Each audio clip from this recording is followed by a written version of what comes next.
Picture this. You're 3 weeks into a voyage across the North Atlantic. No land in sight. No doctor. No hospital, obviously, because none of that exists yet. And you just got a sword through the stomach, or your skull is cracking from pressure nobody has a name for, or you've picked up a fever nobody can explain. What actually happened next is stranger, smarter, and far more disturbing than you're expecting. By the end of this video, you're going to know about a real surgery that actually worked. A soup that could predict whether you were about to die. And one piece of preserved evidence so disgusting that scientists still study it seriously today. Let's get into it. Start with the most shocking one, because it still surprises archaeologists today. In early 2026, researchers in Cambridgeshire uncovered a Viking-age skull with a hole in it. Not damage, not decay. A clean, oval opening, about 3 centimeters across, cut with precision into the head of a young man somewhere between 17 and 24 years old. Here's the part that changes everything. The edges of that hole show healing. Real bone regrowth. Which means this wasn't an injury that killed him. It was a surgery he lived through. The procedure is called trepanation, cutting into a living skull, likely to relieve crushing pressure and pain, possibly from a tumor. Someone held a blade or a drill against this man's head, cut through bone while he was conscious enough to feel every second of it, and he survived long enough for his own body to heal the wound shut.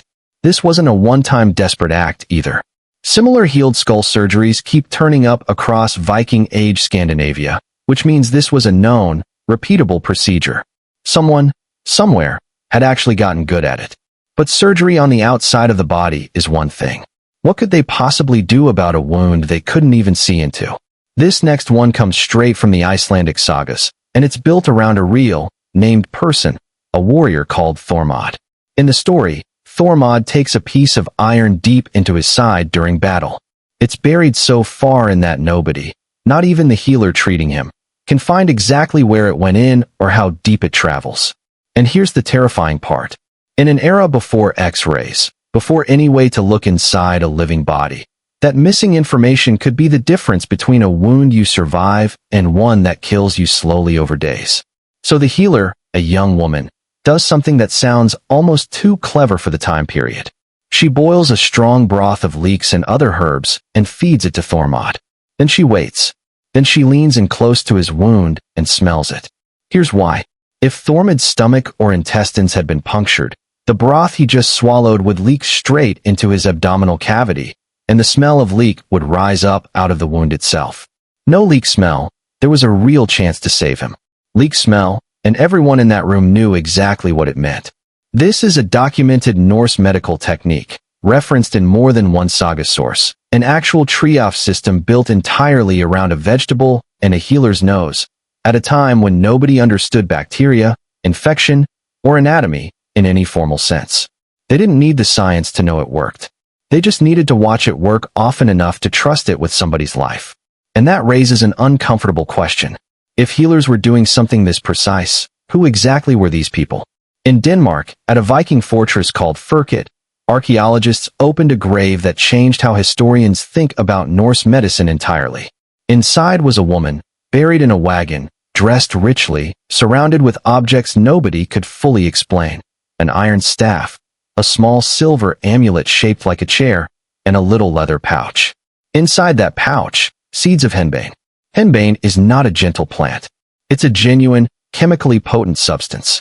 Thrown on a fire, its smoke can trigger hallucinations and a trance-like altered state. Rubbed into skin as a salve, it can produce sensations people at the time might easily have described as leaving their own body.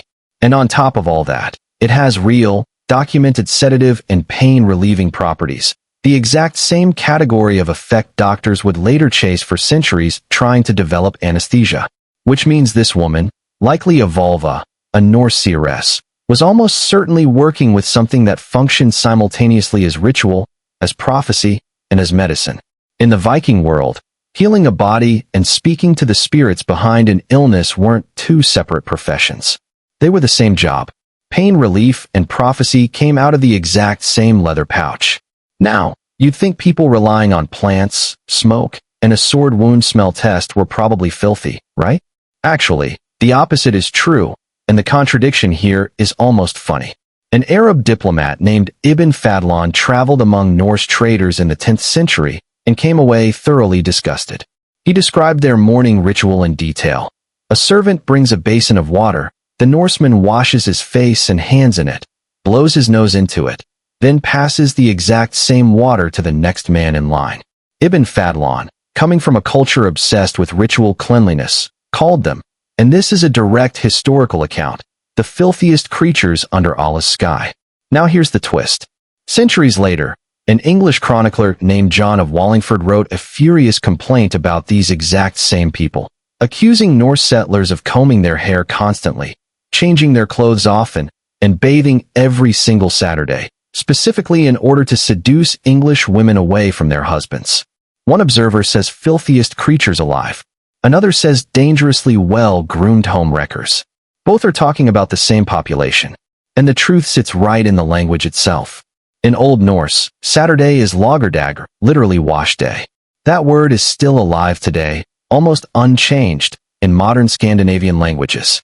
Archaeologists have pulled actual grooming kits out of Viking graves, bone combs, tweezers, ear scoops, soapstone basins.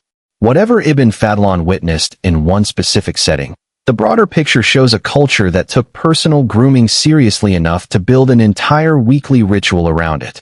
But here's where it gets darker again, because clean hair apparently didn't mean a clean gut. In 1972, construction workers in York hit something in the mud beneath a planned Lloyd's Bank branch. What they found is, unbelievably, one of the most scientifically important artifacts from the entire Viking Age. A single, massive, perfectly preserved piece of human waste. 20 centimeters long. Over 1,000 years old. Archaeologists nicknamed it, with admirable restraint, the Lloyd's Bank coprolite. And it is still being studied today, because inside it, scientists found hundreds of eggs from whipworm and roundworm, intestinal parasites that had clearly been living inside this person for a long time. Follow-up research on Viking Age latrines across Scandinavia found the exact same thing, again and again. Populations riddled with parasitic worms, almost certainly from keeping livestock, humans, and drinking water far too close together. So here's the picture that emerges once you put all of this side by side. This was a culture that combed its hair every Saturday and still walked around with worms in its gut for most of its adult life. A culture that couldn't explain a single germ, and yet built an entire triage system around the smell of a vegetable. A culture with no concept of anesthesia as a science, that had somehow found a plant that did almost exactly that job anyway. And a culture that could open a living human skull, close it back up, and watch that person walk around for months or years afterward. None of this was random.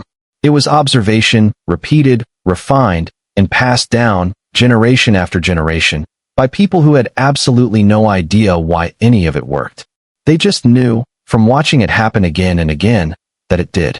So next time you take a painkiller, or your doctor tells you exactly what's wrong with a scan instead of a smell test, remember there was a version of you, 1,000 years ago, lying on a Viking ship with a sword wound in your side, hoping the person leaning over you with a bowl of Leek soup actually knew what they were doing. Most of the time, somehow they did.